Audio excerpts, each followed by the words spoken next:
बिस्मिल्लाहिर्रहमानिर्रहीम। उम्मीद है आप सब लोग खैरियत से होंगे। अच्छा, आज मैं आपको ना एक वीडियो देने जा रहा हूँ। एक जो मैंने आपको बताया था कि एक थेराप्यूटिक हिप्नोसिस भी होता है। थेराप्यूटिक हिप्नोसिस क्या होता है कि जब आप इंटेंशनली किसी को हिप्नोटाइज करते हैं और उसकी भी इंटेंशन में होता है कि मैं हिप्नोटाइज हो रहा हूँ, यानी कि एक प्रोफेशनल और एक क्लाइंट का आपस में जो सेशन होता है किसी भी साइकोलॉजिकल इशू को मैनेज करने के लिए, तो उसको हम थेराप्यूटिक हिप्नोसिस कहते हैं।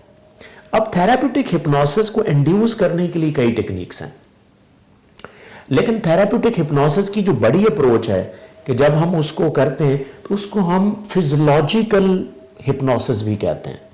फिजियोलॉजिकल हिप्नोसिस का मतलब ये होता है कि आप क्लाइंट के फिजियोलॉजिकल सिस्टम के साथ इस तरह इंटरेक्ट करते हैं कि वो एक ट्रांस में चला जाता है, यानी कि उसमें आप आईज के साथ जो है वो इंटरेक्ट इस तरह करते हैं, या उसकी ब्रीदिंग के साथ ऐसे करते हैं, या उसको रिलैक्स इस तरह करते हैं, तो वो हिप्नोटाइज हो जाता है। इस अप्रोच को हम फिजियोलॉजिकल हिप्नोसिस भी कहते हैं, और यूजुअली जो फिजियोलॉजिकल हिप्नोसिस होता है वो थेराप्यूटिक हिप्नोसिस ही होता है। अब इसमें होता क्या है कि जो फिजियोलॉजिकल हिप्नोसिस है वो ज़ाहिर थेराप्यूटिक हिप्नोसिस में आ रहा है। अब थेराप्यूटिक हिप्नोसिस या फिजियोलॉजिकल हिप्नोसिस को इंड्यूस करने के लिए कई टेक्निक्स हैं। अब जिसमें इंपॉर्टेंट टेक्निक्स मैं अक्सर कहता हूं कि आई फैसिनेशन टेक्निक। अब आई फैसिनेशन टेक्निक में होता है कि जो आपने क्लासिकल हिप्नोसिस देखा होगा कि आपने ये इस पेंडुलम के साथ आप किसी को हिप्नोटाइज कर रहे होते हैं, बेसिकली एक आई फैसिनेशन टेक्निक है। ये इसको हम आई फिक्सेशन टेक्निक भी कहते हैं। तो एक तो फिजियोलॉजिकल तरीका ये होता है कि आप थ्रू आई फैसिनेशन जो है वो किसी को आप हिप्नोटाइज कर सकते हैं। अब ये भी थेराप्यूटिक हिप्नोसिस, इसको मैं इसके ऊपर ना आई फैसिनेशन के ऊपर मैं एक डिटेल से वीडियो इंशाल्लाह आपको दूंगा। फिर ये होता है कि आप किसी को हिप्नोटाइज कर रहे हैं ना फिजियोलॉजिकली, यानी कि थेराप्यूटिक मकसद के लिए कर रहे हैं, तो आप उसको प्रोग्रेसिव रिलैक्सेशन के थ्रू भी आप उसको हिप्नोटाइज कर सकते हैं। यानी कि प्रोग्रेसिव रिलैक्सेशन में आप ये ज्वाइन भी कर सकते हैं आई फैसिनेशन प्लस जो प्रोग्रेसिव रिलैक्सेशन है, इसके साथ भी आप दोनों के साथ भी कर सकते हैं। फिर आप ये कर सकते हैं जो तीसरा तरीका है उसमें आप डीप रिलैक्सेशन के थ्रू भी कर सकते हैं, ठीक है। और उसको हम कहते हैं कि थ्रू ब्रीदिंग, डीप ब्रीदिंग भी एक टेक्निक है। थ्रू डीप ब्रीदिंग भी आप कर सकते हैं, यानी कि आप क्लाइंट को इस तरह इंस्ट्रक्ट करते हैं कि आप सर्टेन टाइम के लिए आप उसे कहते हैं कि आप इनहेल करें एंड देन डीपली इनहेल करें, फिर एक्सहेल करें एक खास नंबर में 5 टाइम 7 टाइम, ठीक है। तो आप इस तरह जब करते हैं तो इसको हम डीप ब्रीदिंग कहते हैं। डीप ब्रीदिंग के जरिए भी आप उसको हिप्नोटाइज कर सकते हैं, क्योंकि इसमें भी आपकी फिजियोलॉजी इन्वॉल्व है।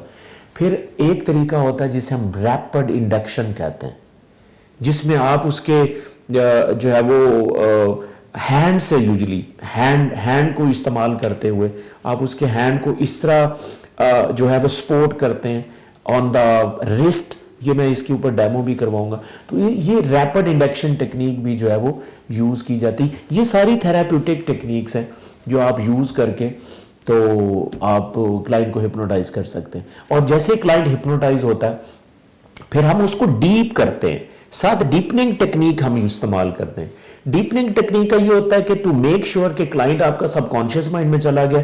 जब सबकॉन्शियस माइंड में चला जाता है तो फिर वहां पे आप सजेस्ट करते हैं, वहां पे आप जो चीज आप उसमें ऐड करना चाहते हैं उसके माइंड के अंदर, जो चीज प्रोग्राम करना चाहते हैं उसके माइंड के अंदर, तब आप करेंगे तो वो उसके माइंड में मैप हो जाती, बैठ जाती है और उसके अंदर एक नया एक्सपीरियंस आ जाता है। तो वो डीपनिंग टेक्निक अलग है।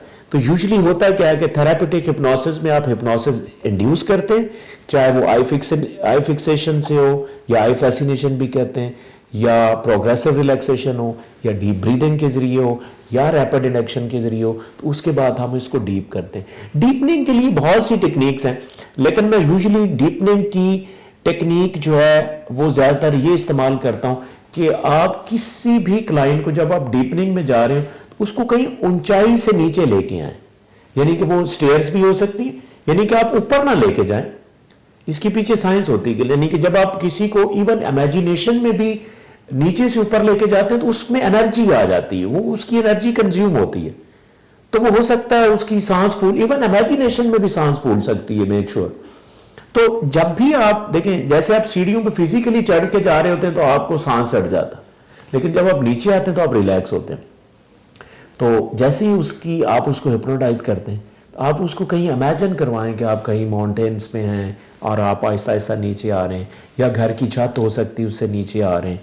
तो उससे पहले एक मेक श्योर कि एक क्वेश्चन आपने पूछना होता है क्लाइंट से कि आपको घर की छत से डर तो नहीं लगता।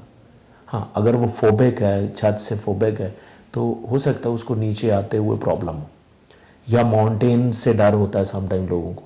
तो आपने ये एक आध चीज़ जो है वो इन्फॉर्मेशन उनसे ले लेनी है, ताकि आप हिप्नोसिस में जब उसको डीप करने की कोशिश करते हैं तो स्टेयर से नीचे लेके आए या माउंटेन से नीचे लेके आ रहे हैं, या और कोई रिलैक्सिंग प्लेस हो सकती है जो उसकी फेवरेट हो। हाँ, मेक श्योर कि वो वाली चीज़ उसने पहले इमेजिन किया हो। अगर उसने इमेजिन नहीं किया होगा ना तो आपके लिए मसला हो सकता है। तो इसलिए अगर आप थेराप्यूटिक हिप्नोसिस से आते हैं तो पहले हिप्नोसिस इंड्यूस करें, कोई भी टेक्निक आप यूज़ करें। कुछ टेक्निक कुछ पर्सनालिटीज़ के लिए ज़्यादा सूटेबल होती है, कुछ के लिए कोई टेक्निक कम होती है। तो यूजली जो आई फैसिनेशन टेक्निक होती है ये हाईली इमेजिनेटिव लोगों के लिए होती है। हाईली इमेजिनेटिव अगर लोग हैं तो आप इमेजिनेशन टेस्ट कर लीजिएगा, मैंने जो आपको बताया था, तो आप उसके लिए ये भी यूज़ कर सकते हैं। हाँ, वो लोग जो लिटरली, एक और मैं आपको साइकोलॉजिकल ट्रिक भी देता हूँ, वो लोग जो घर से सोच के आते हैं कि आपने मुझे हिप्नोटाइज करना है, तो उनको ये पेंडुलम के साथ ज़रूर कीजिएगा, ठीक है ना।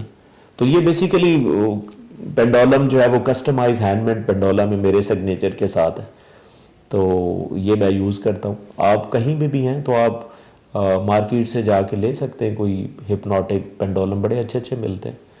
आप अब्रॉड हैं तो वहाँ से भी बहुत अच्छे क्रिस्टल्स के पेंडुलम मिलते हैं, लेकिन आपके पास ये कोई ना कोई हिप्नोटिक पेंडुलम होना ज़रूरी है, क्योंकि उससे एक साइकोलॉजिकल इम्पैक्ट जाता है। जिस तरह आप फ़र्ज़ करें आप जनरल फिजिशियन के पास जाते हैं तो उसे कहते हैं कि जी मैं चेकअप के लिए आया हूँ, और वो स्टेथोस्कोप ना लगाए तो आपको फीलिंग आती है कि शायद इसने सही चेक नहीं किया। तो if you are a hypnotist you must have this kind of paraphernalia, यानी कि ऐसा इंस्ट्रूमेंट आपके पास होना बहुत ज़रूरी है। तो आप ये कहीं से भी ले सकते हैं, उन लोगों के लिए जो रियली प्रोफेशनल है, जो काम कर रहे हैं, वो ले सकते हैं। तो इंशाल्लाह मैं इसके ऊपर नेक्स्ट वीडियोस में हर टेक्निक को एक्सप्लेन भी करूँगा, या आई फैसिनेशन को भी एक्सप्लेन करूँगा कि इसको हमने करना कैसे। फिर प्रोग्रेसिव रिलैक्सेशन के ऊपर भी डेमो होगा, इसी तरह रैपिड इंडक्शन के ऊपर भी डेमो होगा। तो ये सारे इंशाल्लाह डेमोज आएंगे इंशाल्लाह। If you have any question please write me in the comments and definitely I will answer. Thank you.